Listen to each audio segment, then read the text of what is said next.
Okay, welcome back to another episode of Two Hearts, One Love. We're your hosts, Larisha and Davon White. Today we're going to go over some signs of an unhealthy relationship. This is applicable to people who are dating, people who are just friends, people who are engaged, people who are married. Mm-hmm. It can even apply to your work relationships. So True. Go ahead and start us off.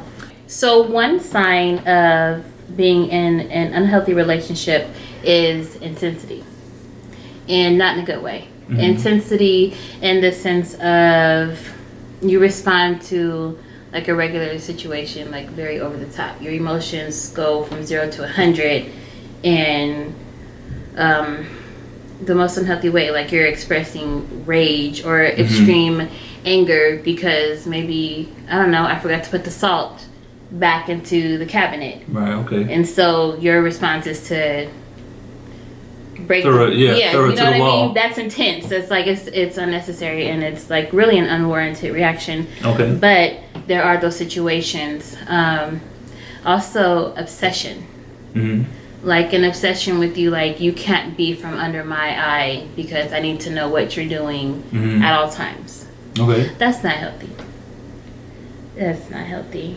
And it's also a sign of possessiveness. Mm-hmm.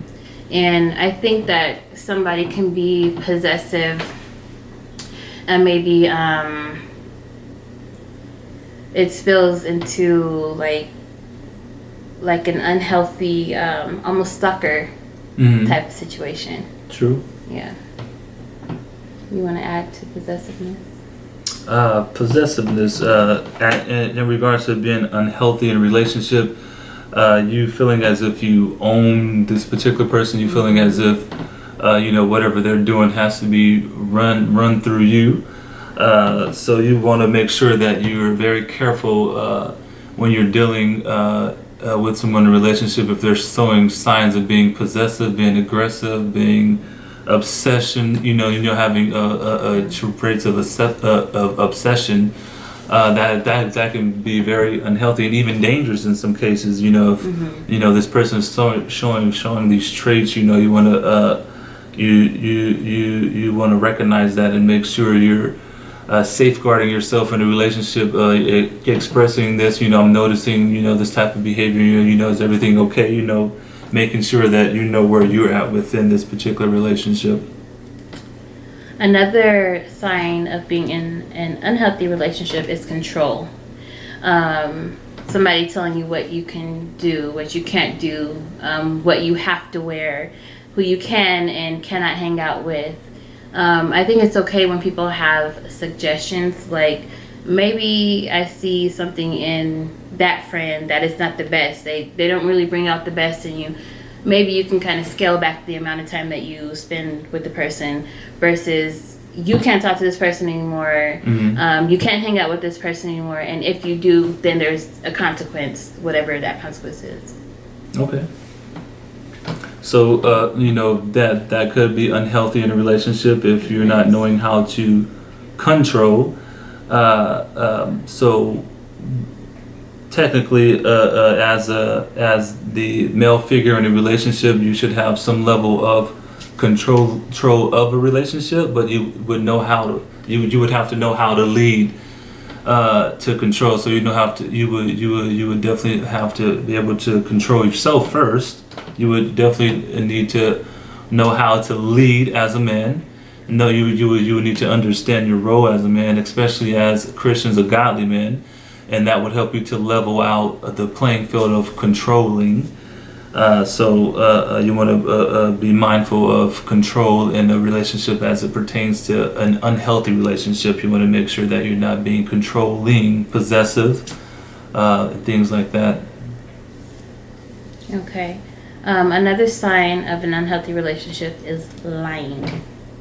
And lying is, I think, something that it can be easy to do, even little white lies. I was protecting your feelings. Yes. Something like that. Yeah, something like that. But I think those little white lies are gateways into being able to tell the big lies. Mm-hmm. And on the other hand, the person who is on the receiving end of those lies, if you're able to accept one white lie after another, eventually you'll have yourself fooled into thinking that whatever that person is telling you is just truth, like their word is bond.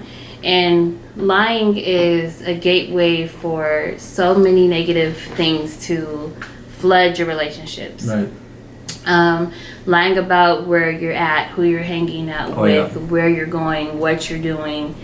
I mean, I could go on, but once lying enters the picture, you're losing trust, you're losing your feeling of security, you're losing your sense of even just your friendship. You're letting damage come into your relationship, and that can be very hard to repair. Right. Depending on what the lie is, especially, it can be really hard to recover from that. So that is definitely a sign of dysfunction. Yes. Yeah. I agree. Another thing that I would say is an unhealthy sign of in a relationship is manipulation, which can also go, I guess, kind of hand in hand with narcissism.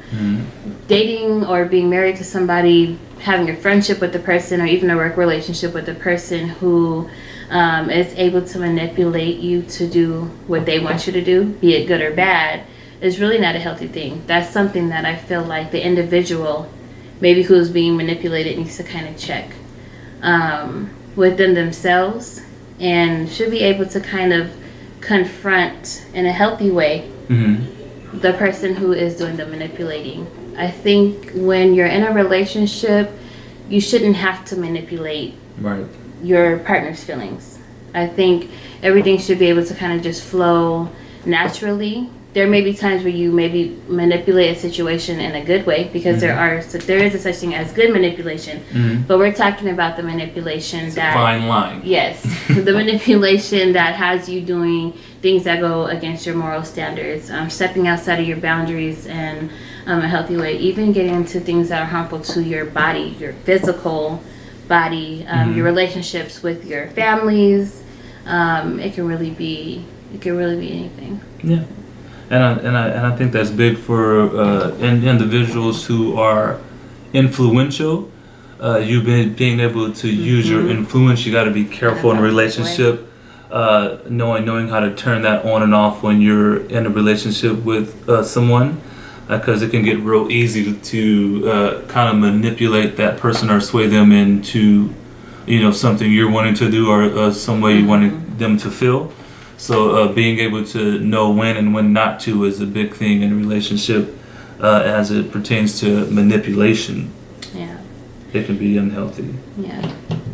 Another point is unresolved or unresolvable conflict. And we talked about this in our episode about signs of a healthy relationship. When you leave conflict unresolved, that thing is going to fester. And when it festers and it grows, when you're finally ready to let that thing out, because you can't hold it in always, it almost always comes out in the most unhealthy way.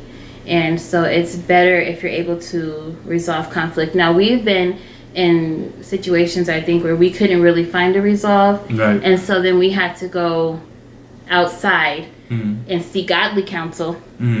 Godly counsel, depending on what the situation was, or sometimes even within our group of married friends, we're able to kind of generally talk about things, or we know that we can go to this friend or that friend and they'll tell us, hey, you're tripping, get it together, or we're talking to them as a couple, and maybe they have some advice on how they resolve, this certain issue, and then we're able to move forward. But when we're not able to resolve conflict, I think it's definitely reasonable to seek help for that. Right, you definitely hear the seasoned married couples say it all the time, where they're saying never leave an issue unresolved. That's a big thing. Never go to bed having a disagreement or a spat or a misunderstanding with each other and just leave it unresolved. That's never good. So you always want to make sure you're able to resolve conflict in a relationship. It makes sense. Yes. The last point that we'll touch on is A lack of support.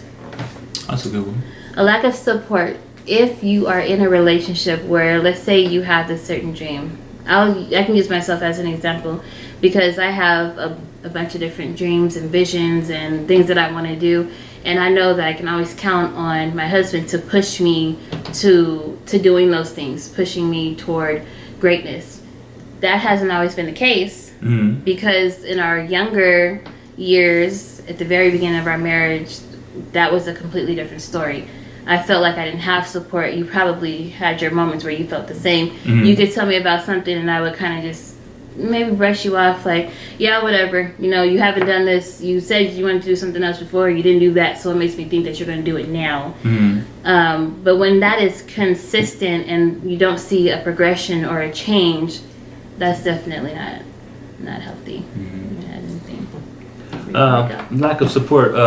Definitely, you would need support in a relationship, but even with support, you can't support that person with everything, especially if it's something that doesn't make sense for the relationship. It doesn't make sense for the furtherment of your relationship. You know, some things that you wanted to do before you got in a relationship, it maybe doesn't pertain to that relationship now. So it's some things you gotta let go and find something new to do. Whether you need to incorporate your fiance, your husband, your wife. You want to make sure that you're not asking something unrealistic of that particular person. You're wanting support for something that is not healthy for that relationship. So you would definitely need to understand what it is you're asking of that partner as it pertains to support.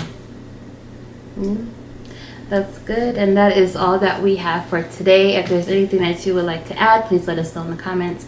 We'll see you next time.